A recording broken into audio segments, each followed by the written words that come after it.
रामगढ़ नामक गांव में सूरज अपनी पत्नी के साथ रहता था। सूरज खेती किसानी करके अपना घर चलाता था।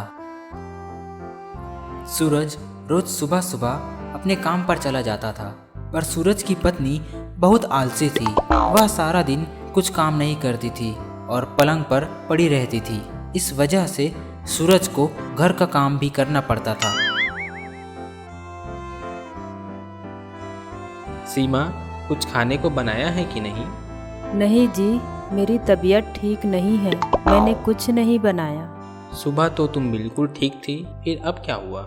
घर के काम करते करते मुझे चक्कर आने लगे, इसलिए मैं आराम कर रही हूँ। अच्छा ठीक है, कोई बात नहीं, तुम आराम करो, मैं खिचड़ी बना देता हूँ। हे भगवान, क्या मुसीबत है, अब खिचड़ी खानी पड़ेगी। सीमा, अरे ओ सीमा, तुम्हारी तबीयत कैसी है? ठीक नहीं है, अब कमर दर्द हो रहा है। हाय, मैं क्या करूँ। पूरे दिन खेत में काम कर करके मैं भी थक गया हूँ। हाँ तो मैं बोल रहा था कि बर्तन पड़े हुए हैं, तुम धो देते तो मेरी मदद हो जाती।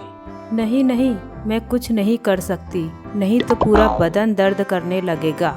अच्छा ठीक है, तुम आराम करो, इसे मैं ही कर देता हूँ।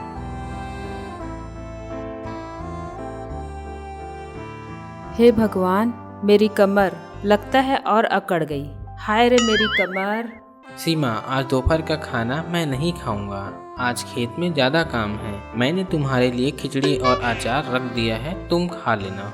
क्या मुसीबत है, ये आदमी तो मुझे खिचड़ी खिलाकर ही मारेगा।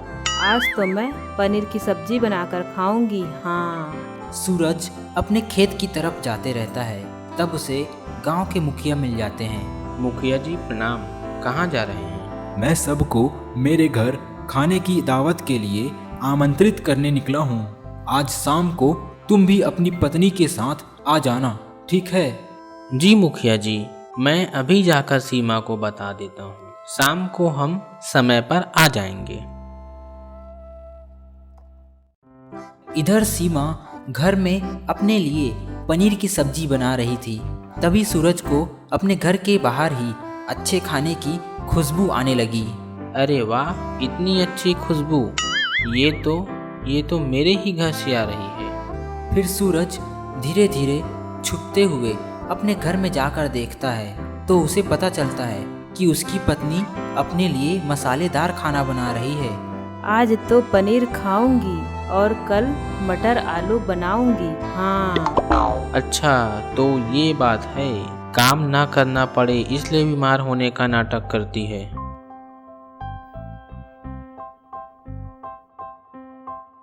सीमा, आज तो बहुत काम था। हाँ हाँ, पर अब खाना कब बनाओगे। अरे हाँ, मैं तुम्हें बताना भूल ही गया, काम पर जाते हुए मुझे मुखिया जी मिल गए थे और आज उनके घर पर खाने की दावत है। मैं वहीं से बढ़िया खाना खाकर आया हूँ। क्या तुम दावत खाने चले गए, और वो भी अकेले? सीमा, तुम्हारी तबीयत ठीक नहीं थी, इसलिए मैंने सोचा तुम आराम ही करो और मैं अकेला ही चला जाऊंगा। अब ऐसे में भला तला हुआ मसालेदार खाना कैसे खाती, तुम्हारी तबीयत और बिगड़ जाती। अरे ये क्या बात हुई, मेरी तबीयत तो सुबह खराब थी, अभी नहीं। कोई बात नहीं, तुम घर में जो है उसे ही खाकर सो जाओ। आज मैं भी सो रहा हूँ, क्योंकि अच्छा खाने के बाद अच्छी नींद आती है। हे भगवान, मुखिया जी के घर की दावत छूट गई। हाय रे मेरी किस्मत।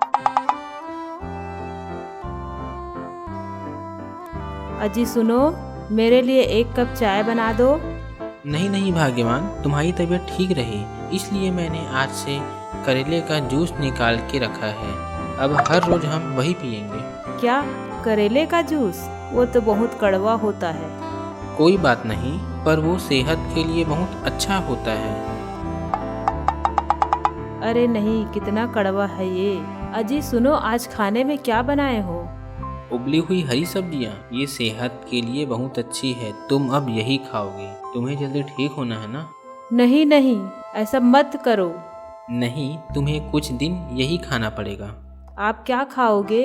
आज वो पड़ोस की मौसी के यहाँ उसके पोते का जन्मदिन है, तो मैं वहीं से खाकर आऊँगा। और तुम ठीक होती तो हम साथ में जाते, पर क्या करें। चलो ठीक है। मैं उबली हुई सब्जियां खाऊं और ये स्वादिष्ट खाना खाएंगे? ऐसा नहीं हो सकता। मैं अपने लिए मसालेदार सब्जी बनाऊंगी। हाँ, अरे ये क्या, रसोई में तो कोई सब्जी नहीं है और न ही मेरे पास पैसे हैं। अब मैं क्या खाऊंगी?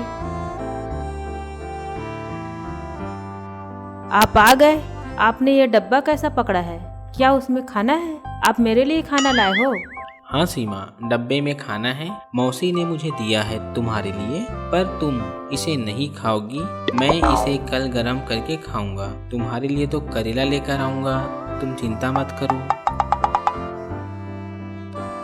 हे भगवान, ये क्या हो रहा मेरे साथ? पहले खिचड़ी, फिर करेला जूस और अब भूखा रहना पड़ेगा। सीमा को तेज भूख लग रही थी, इसलिए वो चुपचाप किचन में जाकर डब्बे से खाना निकालकर खाने लगी।